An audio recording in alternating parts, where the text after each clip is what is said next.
world is undeniably evolving. It always has been, and it always will be. It has changed both positively and negatively. We face many problems in our world, like global warming, but we've also reached many different important political and scientific milestones. In the midst of all this change, however, there is one thing that has stood the test of time in every culture and every language, silently guiding humanity towards a brighter future: literature. In the midst of all this change, however, answer me this. When was the last time you sat down and read a good book for your own enjoyment? I'm assuming for most of you it's been quite a while. However, today I want to encourage you to change that. Because though many might not inherently see it, reading has the power to change the course of the future, enlighten the individual, and prepare humanity for the inevitable troubles of our developing world. However, as time progresses, humanity is letting the importance of literature die as the world becomes more computer-oriented.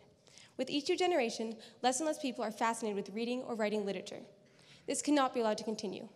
Humanity must stress the importance of literature to its youth, otherwise the future generations will not be prepared as they venture out into the ever-changing world. As time progresses between 1200 and 1900, violence in the world is clearly decreasing. This period is referred to as the Humanitarian Revolution, and its immediate cause is suspected to be none other than printing and literacy. The decrease in violence and the increase in book production are almost perfectly indirectly proportional. Here's why. As more people read, individuals are enlightened, more empathetic, and less gullible. Countries with better educated populations have been found to have fewer wars and genocide. Pinkner, author and psychologist, states that populations are becoming more likely to view violence as a problem to be solved rather than a contest to be won. Evolution has given us a sense of empathy. Now, at first, this only affected our close friends and family. Now, however, our circle of morale is expanding, and we now feel empathy towards other nations, races, and even other species. Now, we've established that literature has the power to impact entire cultures historically, but what about its work in the individual? Neurologically, when we read, more than just the language processing sections of our brain are active. When we are reading detailed descriptions that involve sights, sounds, and smells, the sections of our brain that process those senses are also active. When we are reading, we are more than just comprehending the words of a book, but we are also experiencing what the characters in the book are sensing and feeling. For example, if I were to read to you a description like, "She smelled of lavender," the orbital frontal, or scent processing section of your brain, is active. However, this affects more than just your physical senses. It also increases your ability to understand a character's thoughts and feelings in a book. It makes an individual more empathetic. Through books, we can learn about other people's cultures, religions, and overall way of life, and then apply that knowledge to our everyday life, broadening our sense of empathy. For example, I'm sure most of you have read the ERIEx at some point in your life. And I'm also sure that for those of you who have, you greatly sympathize with the ERIEx by the end of the story when his home and the home of the animals around him was completely destroyed. I'm also sure that you experienced great joy when you found that the forest grew back and the animals were able to return.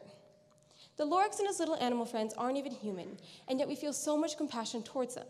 A perfect example of how literature has the power to broaden our sense of empathy even towards those who are different from us. Personally, reading has made me a more empathetic person as I've learned about the world through books. But I've also learned about more than just the world. I've learned about the people. However, unfortunately, literature is dying in our world as the world becomes more computer-oriented. It's inevitable. Humanity is advancing. And while this is mostly amazing considering all the positive milestones we've reached, we are underestimating literature's role in reaching those very milestones. There is a new main source of entertainment in our world, and that is social media and video games. And while video games can also benefit us in many ways, they are lacking that emotion that can only come from books and stories: empathy. While in video games you can experience the life of another, you're not truly understanding their every thought and emotion like you can be while reading a descriptive book. And yeah, social media is a great way to access quick information about others, but it isn't always truthful. People on social media generally only post the better sides of themselves, so what we read on there is not raw and vulnerable like the emotion in books are. It simply can't compare, and it's something we cannot let be lost in our world as humanity evolves. Our world will inevitably have problems and struggles, and in this age, that might be climate change. But what will it be next, and how will we fix it if we let literature die? In the past, we'd had problems like the Rwandan genocide and racial segregation in America.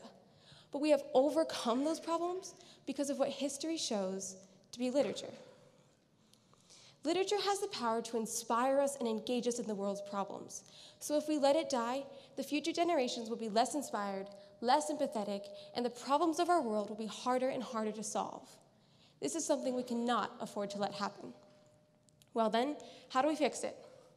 Well, parents are the strongest influence in our children's lives. So if we want to encourage the future generations to continue reading, we must read to our kids. We must understand the importance of literature ourselves in order to pass that knowledge down to the future generations. When I was a kid, my mother read to me all sorts of books, including Harry Potter, Narnia, and Lord of the Rings. I believe that this is the reason I am such an avid reader today, so I encourage all of you to do the same in the future.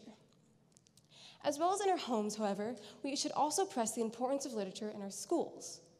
Right now, as a student, I learn about math, science, history, and English. But in none of those classes have I ever really learned about the importance of literature. I propose we stop pushing our schools to only assign books with political, scientific, or historic value. If we instead encourage our schools to assign books that are more engaging, it will encourage the future generations to read more and receive the countless benefits. Literature was a guide to us in the past, and we must continue to appreciate and utilize its power. Though it is not inherently seen by humanity, literature is the most important tool in our world. It exists in every culture and every language. It affects the lives of both individuals and entire cultures. It enlightens and inspires our youth. It expands our knowledge of the world and its people, and it even induces a broader sense of empathy in us. Literature is the key to the future, and we must acknowledge and promote that idea in order for humanity to progress. So I urge you, take this presentation to heart, remember the countless benefits of reading, and take a moment of your day from now on to sit down and read a book. Thank you.